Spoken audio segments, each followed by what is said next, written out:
Bismillahirrahmanirrahim. Assalamualaikum warahmatullahi wabarakatuh. Selamat malam anak-anakku. Alhamdulillah untuk PAI Bu Suci bisa ketemu malam hari nggih. Tadi untuk siang hari ada keperluan lain jadi baru bisa masuk malam ini. Ya untuk absen hari ini ternyata masih ada 2 siswa yang alpa nggih atas nama Angga Pratama dan Khairul Huda. Untuk hari-hari berikutnya mohon untuk bisa hadir semua, bisa absen semua. Anak-anakku, hari ini minggu kemarin Bu Suci sudah share PPT tapi ternyata tidak bisa dibuka. Untuk materi hari ini adalah iman kepada hari akhir. Nah, bagi yang belum melaksanakan sholat isya, silakan sholat terlebih dahulu nggih, nanti kembali lagi untuk mengikuti pembelajaran PAI. Baik, Bu Suci akan menjelaskan apa sih dan bagaimana sih hari kiamat itu terjadi. Namun sebelumnya kita bahas dulu tentang apa itu hari akhir. Nggih, semuanya pasti sudah tahu bahwa hari akhir itu adalah hari kehancuran atau kata lain menurut bahasa itu hari kebangkitan. Sedangkan menurut istilah bahwa hari kiamat adalah kita harus yakin, percaya dengan sepenuh hati bahwa dunia ini akan hancur, akan binasa dan berganti dengan kehidupan alam akhirat yang kekal. Peristiwa apa saja sih yang terjadi di hari kiamat nanti?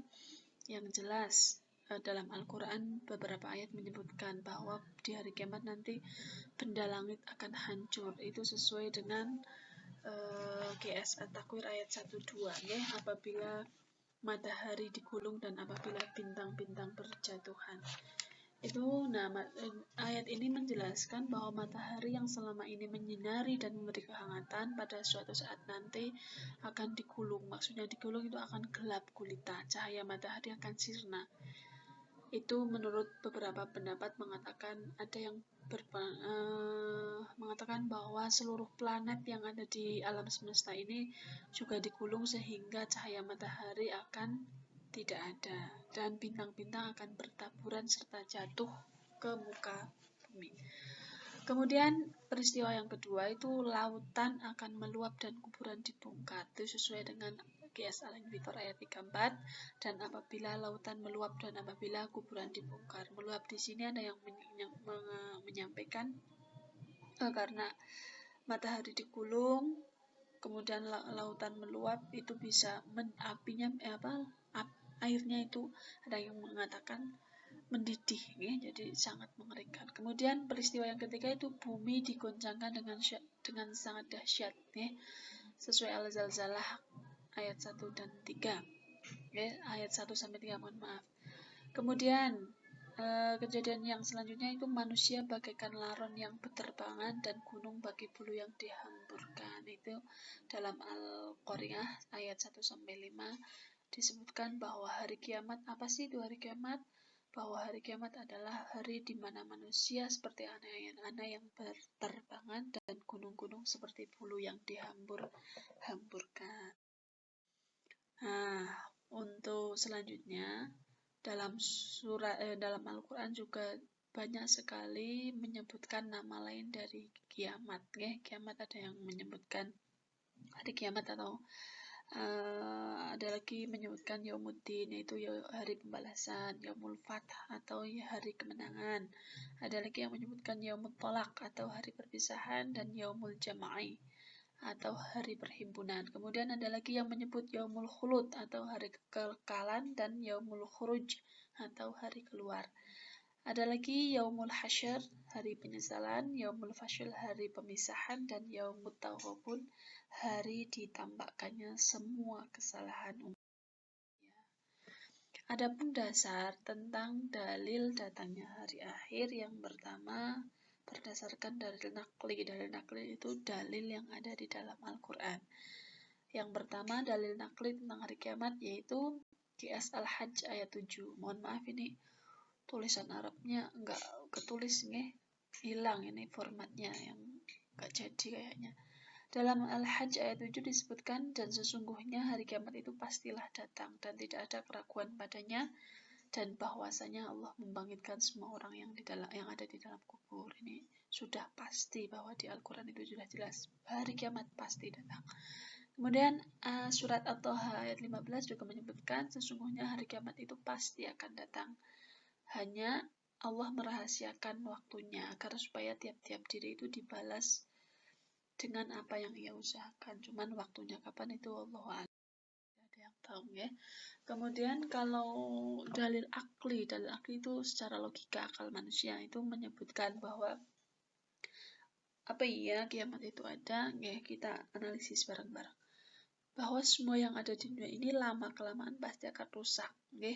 Tidak semuanya. Kamu dari kecil bayi lama-lama tua mati. Baju baru yang baru kelihatan sangat bagus ketika baru, tapi lama-lama rusak, jelek, rusak, akhirnya tidak dipakai. Apapun semua yang ada di dunia itu pasti akan hancur. Hancur dan binasanya alam semesta ini, ya termasuk alam juga akan hancur. Yang kita kenal sebagai hari kiamat. Indikasi tentang kemungkinan kerusakan alam itu sudah sangat jelas, ya, bahwasanya sekarang tata surya itu banyak sekali di antaranya yang rusak, termasuk lapisan ozon. Sekarang kan sering banget nih terjadi panas yang luar biasa karena lapisan ozon mulai rusak, ya, mulai bocor. Itu disebabkan salah satunya adalah penggunaan teknologi.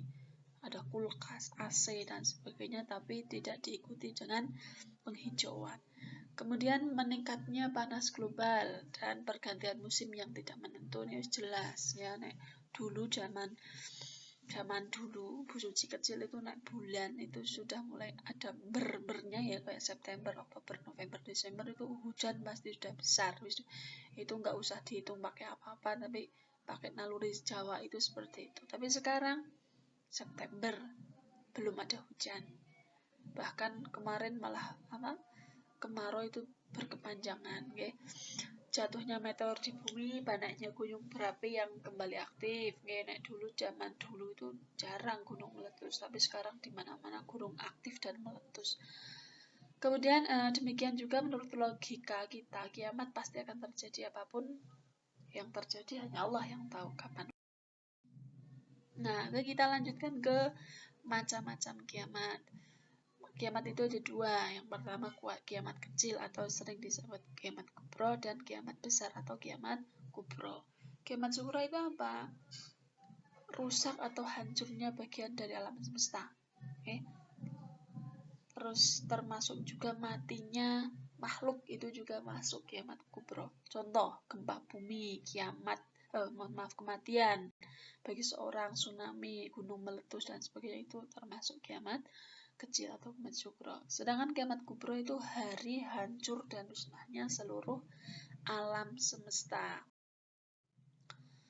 Nah, peristiwa yang terjadi pada saat kiamat kubro itu apa saja sih? Itu diawali dari matinya seorang manusia, ya. Manusia itu mati transit dulu, tidak langsung masuk surga neraka, tapi menunggu di alam barzah, ya. Alam penantian. Alam barzah itu sering disebut alam penantian, alam kubur, ya. Di sana manusia menunggu datangnya kiamat, ya, ketemu malaikat mungkar nakir, kemudian mendapat siksa ataupun nikmat kubur. Kemudian ketika kiamat datang, Israfil meniup sangkakala, itu seluruh alam hancur, ya. Ketika hancur, tidak ada yang tersisa, Israfil meniup sangkakala yang kedua, dibangkitkan, ya, atau yaumul ba'ats. Yaumul ba'ats itu hari dibangkitkan seluruh makhluk. Setelah dibangkitkan, kemudian diapakan? Dikumpulkan, ya, atau dikumpulkan di padang mahsyar, ya, atau sering disebut dengan yaumul mahsyar. Kemudian setelah dikumpulkan, di situ kita ngantri, ya, ngantri untuk ditimbang atau di mizan, ya.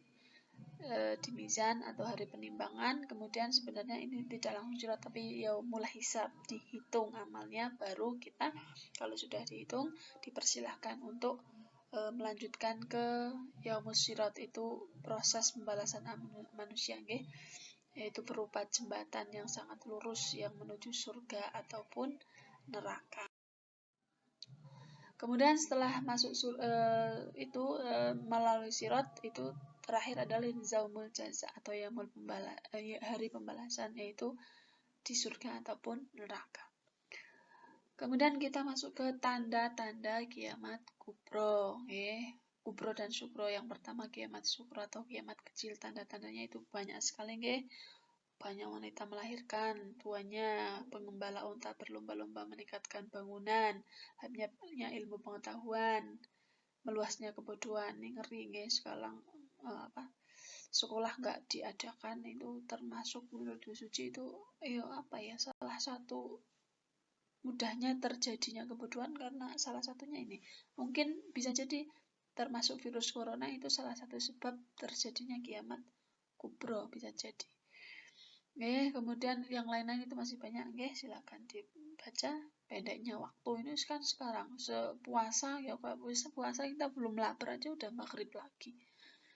Kemudian berkurangnya amal, jelas lah, banyaknya pembunuhan, amanah disia-siakan, banyak orang yang ingin mati. Ini kan orang punya masalah, merasa nggak ada yang sayang lagi, kepengen mati, bunuh diri dan sebagainya. Perperangan muslim melawan Yahudi dan kemenangan orang muslim atas mereka. Kemudian tanda-tanda kiamat kubro yang terkenal itu, yang pertama keluarnya Dajjal, turunnya Nabi Isa, Al-Quran hilang, matahari terbit dari sebelah barat, terbenam di sebelah timur, munculnya Ya'juj Ma'juj, dan tidak lagi orang yang mau menerima sedekah. Ini serem, ngeri. Ternyata tanda-tanda itu mulai tampak, Ada yang bilang kiamat itu sudah dekat sekali. Maka amalan apa yang sudah kita siapkan, kalian sendiri. Kemudian yang terakhir, fungsi iman kepada hari akhir. Yang pertama, lebih mendekatkan diri kepada Allah, jelas. Mendorong untuk berperilaku baik, berani membela kebenaran dan rela berkorban, serta mengendalikan diri dari berbuat sesuatu yang dibenci Allah dan senantiasa minta ampun. Itu pembelajaran untuk materi iman kepada hari akhir. Mohon maaf ini Bu Suci ngebut karena takutnya videonya terlalu pelan, ini terlalu besar, jadi nggak bisa kekirim. Jadi mohon maaf rada ngebut, tapi sebenarnya penjelasan tentang iman kepada hari akhir itu masih sangat luas dan pengennya Bu Suci ketemu untuk menjelaskan materi ini, tapi apalah daya, sedikit informasi bahwasanya sekarang itu COVID di Wadas Sintang semakin banyak, di kecamatan sendiri itu beberapa yang kena. Jadi marilah berhati-hati, patuhi protokol kesehatan yang ada dan selalu berdoa, menyerahkan semuanya kepada Allah. Itu anak-anakku yang dapat saya sampaikan. Materi hari ini kita akhiri dengan bacaan hamdalah bersama. Alhamdulillahirabbil alamin. Assalamualaikum warahmatullahi wabarakatuh.